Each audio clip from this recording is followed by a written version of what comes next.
कालपर्यंत साधारणपणे 2,41,00,000 महिलांच्या अकाउंटला डी-बी-टीची प्रोसिजर जी आहे ती झालेली आहे. 2 दिवस ती प्रक्रिया सुरू राहील.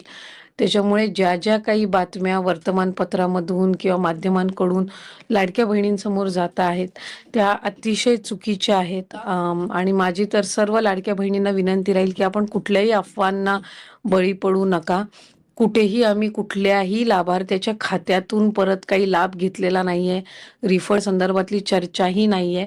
रुटीन पद्धतीनं लाभ जो आहे तो महिलांपर्यंत पोहोचवण्याचं आम्ही काम करतोय. काही वर्तमानपत्रांनी 30,00,000, 35,00,000, 40,00,000, 60,00,000, उद्या म्हणतील 1,00,00,000 अशा पद्धतीचे जे काही तिथे जी माहिती देण्यात येत आहे ती अक्षरशः चुकीची आहे. राज्याचे मुख्यमंत्री असतील फडणवीस साहेब, उपमुख्यमंत्री शिंदे साहेब असतील किंवा 2 दिवसापूर्वी अजितदादांनी सुद्धा प्रसार माध्यमांच्या सोबत संवाद साधत असताना माहिती दिली, की आम्ही कोणाचेही पैसे त्यांच्या खात्यातून परत घेतलेले नाहीयेत. कोणाचेही पैसे परत घेण्याच्या संदर्भातली चर्चाही नाहीये.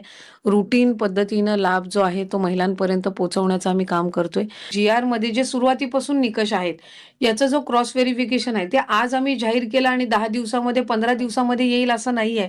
हा डेटा म्हणजे क्लोजली मॉनिटर करणं आहे. कारण ही योजना आम्ही फार प्रभावी पद्धतीनं आणि महत्वाकांक्षी योजना आहे. आम्हाला त्या संदर्भातले कुठलेच गैरसमज आणि जर लाखांमध्ये असती तर मग 2,41,00,000 महिलांना कसं काय या महिन्यात पण लाभ गेला असता. गेल्या महिन्यात तर 2,40,00,000च महिलांना लाभ गेलेला आहे किंवा त्याच्या आधी 2,34,00,000 महिलांना लाभ गेलेला आहे. तर हा 30,00,000चा आकडा जर खरा असता तर मग 2,41,00,000 महिलांना कुठून लाभ मिळाला असता.